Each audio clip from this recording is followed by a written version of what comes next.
Hello, everybody. Let's see what's going on. It says here, what straight husbands can learn from gay husbands. How to suck dick. Let's see. As a married same-sex couple, we sometimes meet people who can't wrap their heads around the idea of a marriage devoid of gender roles. They think that for a marriage to work, one person must play the wife role while the other the husband role, regardless of gender to which these roles are assigned, yet the lack of those clearly defined expectations is what we value most about marriage. Since neither one of us is the wife and both of us are the husband, we simply get the David and Constantino, two individuals with equally valid opinions and differing talents. People seem to have a problem with this gender role thing. Let me explain that to you in a very simplified way. You're dumb. Gender roles is a guideline. It is not a rule that has to be followed, or else, I don't know what you expect to happen. It's a guideline. It's basic. So that, because in most relationships, you have to start somewhere. People getting into relationships, they don't have all these relationship experience where they know what they're doing. And even if they do, if they're getting in a relationship with a completely different person, what applied to that relationship is not going to apply to the new one. So gender roles give people a starting off point so they're not fumbling around trying to figure out what to do. It gives them a way to get into the rhythm. It's like a dance. You get the steps. You start with the steps, and then you fill out the rhythm, and then you start to add your own mix to it, and the other person can follow because then they had a starting point, and they know where you're going now because they've been observing you, and they get into your rhythm a little bit, and they know what to do. That is the whole point of gender roles. It gives you a starting point where everyone can figure out how they're going to play their roles. So if you start with the wife role, start with the husband role, and then you start doing things, and then it's not working, then you can adjust. You can be like, okay, we're going to take that out of your role, even though that's the wife role. We're going to take that out of yours, put it into mine, and then we're going to give you this. And then you switch around, you start doing dance, you figure out each other's rhythm, and then you design your own roles for each other. In your system, when you create two husband roles, and you're like, oh, we all equal and blah, blah, blah. The problem is that you're going to be stepping over each other. You both are going to be doing the same things, and you're going to be focused on the same things. You're both going to be like, all right, I'll take out the trash. And you go to take out the trash, and it's already taken out. So he took out the trash. You are going to take out the trash. So you're like, okay, so I don't have to do that. And then there's all this other shit. No one cleaned the dishes. No one did this because you didn't communicate with each other, and you're all doing the same shit when you have the time, because there was no defined roles. So none of those things are covered. It's whoever gets to it, whoever thought of it. So you just constantly butting heads, and you're saying now, oh, it's fine. We're two individuals and our opinions are equally valid. What happens when one person likes a clean house and the other person doesn't really care that much because they figure they'll clean it whenever it gets dirty? Then now you're having arguments. You're introducing arguments into your relationship because you didn't think ahead. You didn't think about what those roles actually mean. You're thinking more like, oh, it doesn't represent me. Everything has to represent me. It doesn't have to fucking represent you. It is simply a starting point. Anyways, let's continue with this nonsense. We've had to learn how to accept each other's influence, which according to Dr. John Gottman, is a fundamental principle of keeping a positive perspective in marriage. Are you guys going to therapy already? In his book, 7 Principles of Making Marriage Work, Dr. Gottman reports the findings of his long-term study of 130 heterosexual couples. So, you don't subscribe to gender roles, but a book based on a guy observing gender roles, you'll recommend. Even in the first few months of marriage, men who allow their wives to influence them had happier. No, no, they don't. They have sooner divorces Is that what you're about to say? Men who allow their wives to influence them? Would they go into book club together? And were less likely to eventually divorce than men who resisted their wives' influence. Or you could just get a couple with the similar goals and they're going in the same direction. So that way they're not pulling each other in separate directions and ending up going nowhere. From our experience, strict adherence to traditional gender roles means it doesn't have to be strict. Who is making you do this? It is a relationship is based on an individual basis where you get to decide the rules for yourself. No one is making you being strict about these roles. There's plenty of things in these roles that can go either way. Anyone can wash the dishes, anyone can cook the food. It can go either way. It is simply a guideline. It doesn't have to be strict. No one is making this happen except for those two individuals in that relationship. Means that one partner must reject the other's influence. Or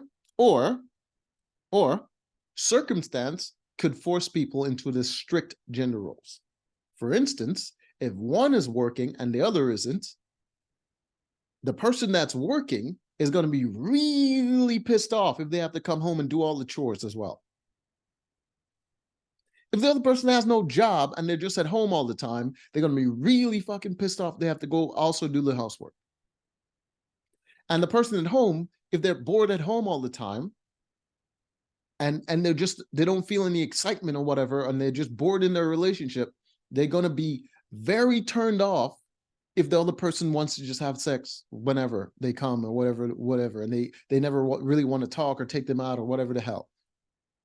So both people are going to be dissatisfied with the situation at the time, but circumstance forced them into those strict gender roles. And from there, they can develop problems after the fact. The problem is, in most cases, these people don't know what the fuck they're doing. It's their first relationship, their first marriage, whatever the hell. They don't know what they're doing. And when the circumstance forced them into this strict gender role, they no longer see it as a temporary thing that they're just gonna get over until the point they can get comfortable. You got to work a little bit harder until you get a certain promotion or whatever the hell, so that you guys have the funds to do something. You're working towards something. That's much better to be in that strict gender role when you're working towards something, rather than that's just your life now.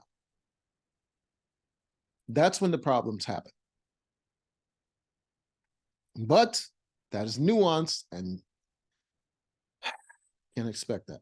We must have looked confused because she went on to explain that even though she and her husband have a largely egalitarian marriage, it is he who has the final say when they disagree. Yes, one of them has to have the final say, because the argument will never stop. And it's better for the person that has the cooler head in those situations to have the final say. It's also better for the husband to have the final say, because the wife can still get what she wants without winning the argument. And most of the time, when the guy has the final say, his final say isn't "I won" or "your points are invalid." His final say is, I don't want to argue about this, or we have to do this in order to get this. It's not about the points or whatever the hell. If the guy's more level-headed, and if she's with him because she chose a man that's competent, why wouldn't she want him to have the final say? This, she told us, was something they explicitly determined years ago during premarital counseling. Exactly. That's what I'm talking about. They already talked about it.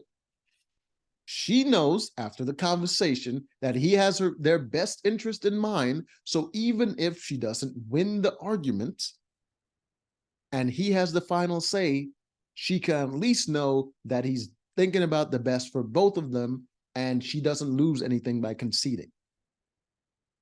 It's a better way to do it. And in situations where the man doesn't have the final say and the woman has the final say, she's not going to respect that man. Even if she's wrong, even if she's been a little bit emotional because she feels a certain way about something, or maybe she had a dream that he was doing something, or she suspects something, and she's being a little bit emotional, which happens sometimes. It's not all the time, but it's going to happen. And if she has the final say in those situations, she's already exercised that option of having the final say, and she's done it enough times to the point where she's no longer listening to what he's saying. She's exercising that power. Even in her most emotional state, she's exercising that power, and she's completely disrespecting this man. It is a dangerous dynamic to have the more emotional person, the person that would have the most leeway to show their feelings and the most leeway to act in a more violent or aggressive manner. It is a problematic situation to have that person have the final say. Because imagine if you had a relationship with a man, any ladies have a relationship with a man, and that man is maybe an alcoholic, or he's very aggressive. If this man has the final say in a situation, what happens when he comes home drunk and you're just telling him something completely logical and he doesn't want to listen to your point and he snaps? That is kind of the situation that you're putting the man in, because there's going to be times where your emotions are going to get the best of you and you have way more leeway to express yourself. And the worst thing you can have at that moment is power. Anyways, ironically, the ones who learn to yield, who convey respect to their spouse's opinions, are the ones with the happiest marriages. These men are what Gottman calls emotionally intelligent husbands.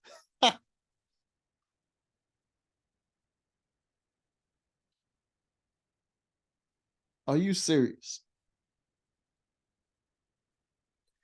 Just because a man has the final say does not necessarily mean that he wouldn't yield to an argument that makes sense. If she makes a point and she's right about something, and he takes that in and he yields, that's not because of emotional intelligence. It's because she made a good point and he is intelligent enough and rational enough to recognize when he's wrong. But he would still have the final say.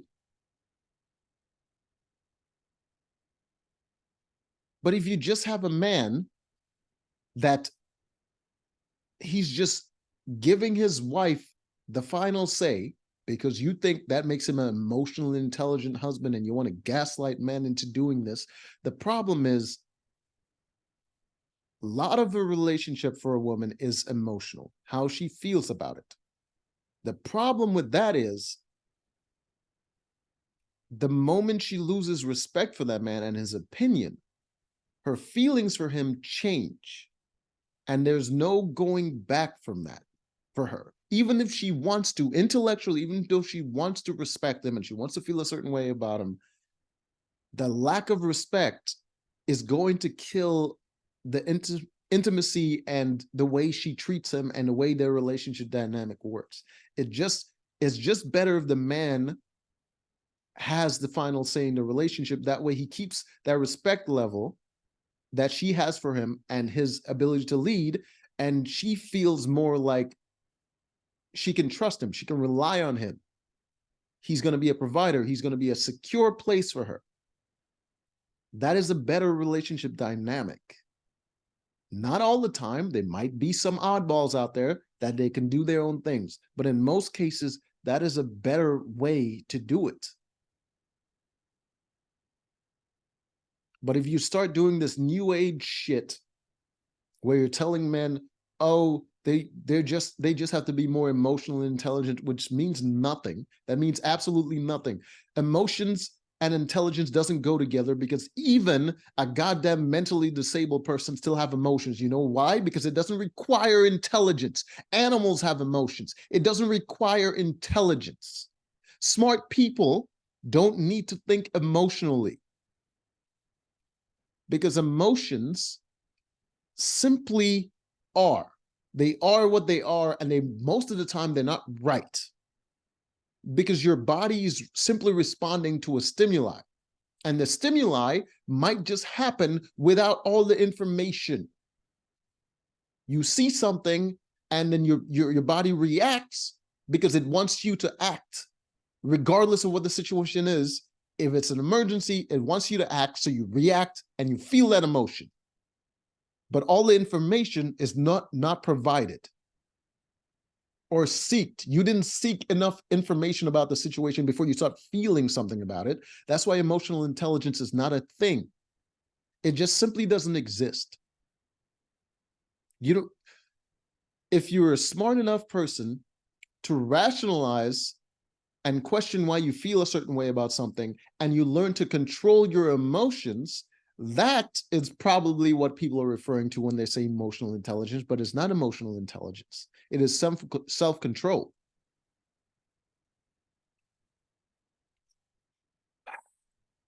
Using one, I don't know where this is going. Where is this? 12-year study. Okay, I'll do the horsemen of the apocalypse thing. Using one of the four horsemen of the escalate a conflict is a telltale sign that a man is resisting his wife's influence. What in the fuck? Just shows that unfortunately 65% of men respond to conflict by escalating the negativity and deploying the four horsemen of prestige: divorce, criticism, contempt, defensiveness, and stonewalling. Men do this. 65% of men do this.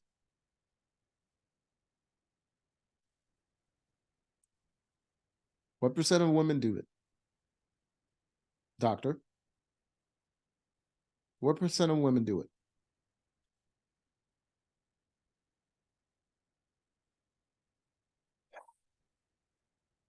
Dr. Gottman writes in the 7 Principles of Making Marriage Works, rather than acknowledging his wife's feelings,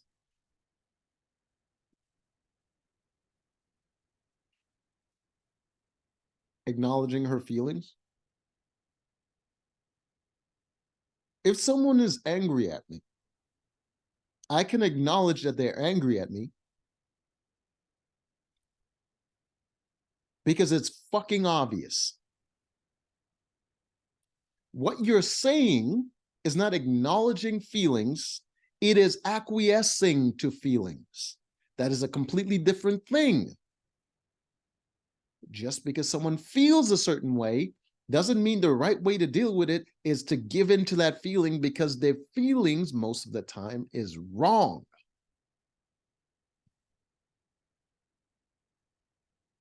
And it's not feasible or rational or a good idea to acknowledge those feelings. This kind of husband is using the four horsemen of drown her out to obliterate her point of view. One way or the other, this approach leads to instability. None of this is to say that women can't be stubborn too. You certainly don't want to mention it. You don't have a stat for those. You certainly have a stat for the men. And I guarantee you most of your customers are the women in the marriages. The wives go to you, and you're simply pandering to your customer base, because the husbands aren't going to go to you for marriage counseling. The wives will, though. But the data seems to indicate that the men find it harder to let their guard down and yield. The data seem to indicate that. Where is the data for the women? I'm just going to take your word for it. Do you have any stats for the women? Did you actually ask the husband's question and take on their point of view? Did you acknowledge their feelings? We must admit that being gay hasn't made us immune to that tendency. The fuck are you talking about? We can both be hard-headed as the next guy and we don't like admitting we're wrong? No one likes admitting they're wrong. The fuck?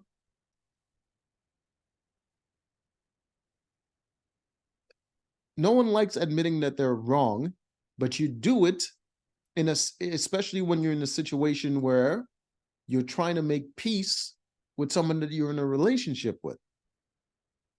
It's much easier to admit you're wrong in a situation where admitting you're wrong makes your relationship better. There's actually a benefit for admitting you're wrong.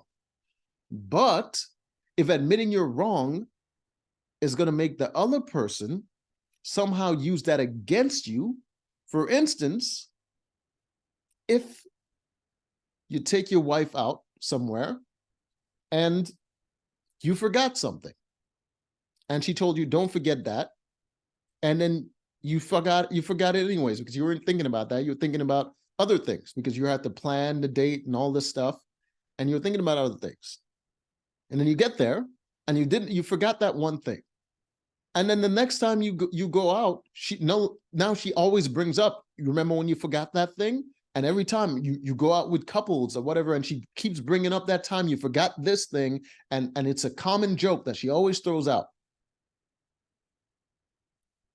In that situation, which is a situation that happens a lot, it happens in relationships even when people aren't married. It's a very common thing that women do. I understand you're going to say that's sexist, but it is. You can't meet a man that hasn't had that experience with women. It is something that you simply do. Sorry, it is. There's a common thing that men do, which is they normally when they want to sleep with a woman or whatever, there's common things that they do that we all do. The way they talk and the way they look at you or whatever. When you walk by, they turn around to see your ass. Like, there's common things that men do.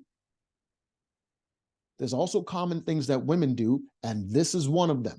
Constantly bringing up your failures as a joke and constantly putting you down. In those situations, it makes it very hard for you to admit when you're wrong. Because the moment you do, you already know that it's going to be ammo to be used against you again in the future. Just something to consider.